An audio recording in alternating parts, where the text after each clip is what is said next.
Olá, amigos que se preparam para o concurso Tribunal Regional Federal da 5ª Região. Meu nome é Ricardo Galvão, professor do Espaço Jurídico, professor das disciplinas de Direito Penal e Processo Penal. Estaremos juntos em vários momentos, diários, na verdade, resolvendo questões de direito penal e de processo penal também, nessa preparação, nessa reta final para o concurso Tribunal Regional Federal. Vai servir para que você teste um pouco seus conhecimentos, vai servir para uma revisão, né? E também vai servir para você fazer um arremate geral, um arremate final, né, do seu estudo, da consolidação do que você já estudou a essa altura, né, para que seu êxito seja certo nesse concurso Tribunal Regional Federal da 5ª Região, a ser promovido aí pela Fundação Carlos Chagas. Tranquilo?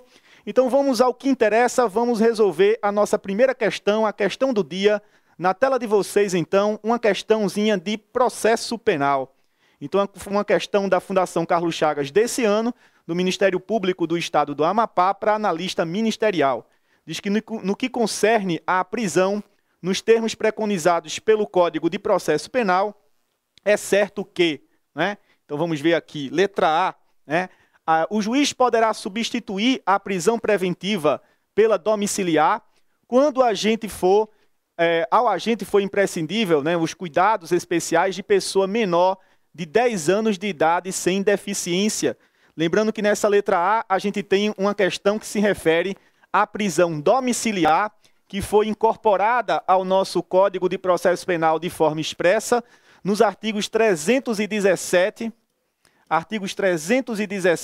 e também 318, com a Lei 12.403 do ano passado, a reforma que tratou da parte de prisões e de liberdade provisória. O problema dessa questão que faz com que ela esteja falsa é porque o artigo 317 permite realmente a substituição da prisão preventiva pela prisão domiciliar, quando imprescindível realmente é os cuidados especiais de pessoa menor de 6 anos, quando não tiver essa deficiência. Então, pessoa sem deficiência, né, menor que precise de uma assistência, não tem deficiência, só se ele estiver na faixa etária menor do que 6 anos, o que faz com que esteja equivocado. Corrigindo, na verdade, isso está no artigo 318, inciso 3, né, inciso 3 do Código de Processo Penal. De toda maneira, essa letra A está equivocada.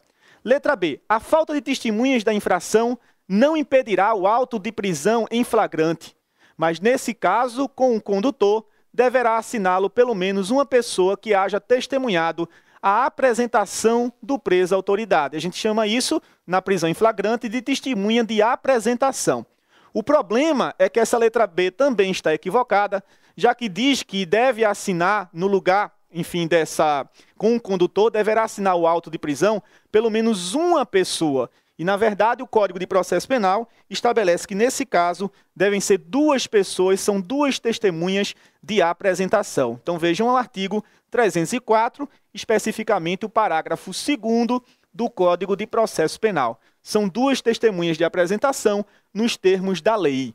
Letra C. Quando o acusado se recusar a assinar o auto de prisão em flagrante, a autoridade policial deverá certificar o ocorrido e a sua assinatura goza de fé pública e confere legitimidade ao auto. Falso também, porque o procedimento não é esse. Na verdade, quando o acusado se recusa a assinar o auto de prisão em flagrante, o auto de prisão em flagrante vai ser lido na sua frente e será assinado por 2 testemunhas que tenham presenciado essa leitura nos termos do artigo também 304, que, aliás, trata todo o procedimento, né, para a lavratura desse auto de prisão em flagrante, parágrafo 3º, então, do Código de Processo Penal.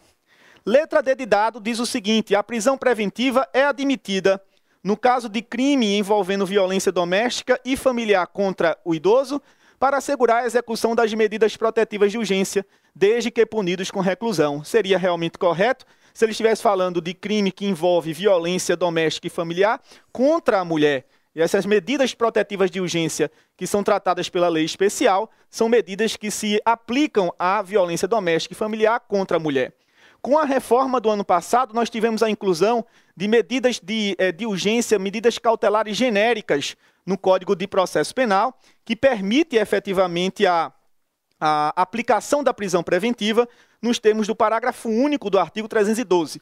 Mas o equívoco da letra D se refere justamente ao fato da questão se referir, né, à violência doméstica e familiar contra o idoso. Na verdade, o que deveria ser correto era falar contra a mulher, nos termos do que foi colocado especificamente aqui nessa letra.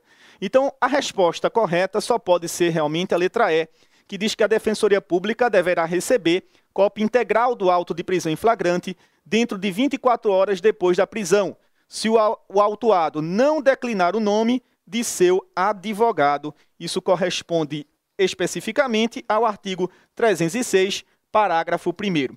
É uma forma de você ter uma proteção ao direito, portanto, do preso, caso ele não tenha um advogado a ser indicado, caso ele não indique um advogado para a proteção do seu direito, a Defensoria Pública será imediatamente comunicada, portanto, da prisão em flagrante para tomar alguma providência, alguma medida que seja favorável ao seu interesse, às vezes um pedido de relaxamento de prisão, caso haja ilegalidade dela, e às vezes até um requerimento de uma liberdade provisória, né, caso a prisão seja legal, mas permita essa liberdade.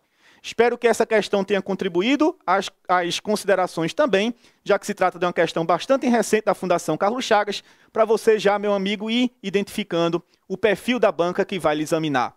Um forte abraço e até uma próxima questão a ser resolvida num próximo dia.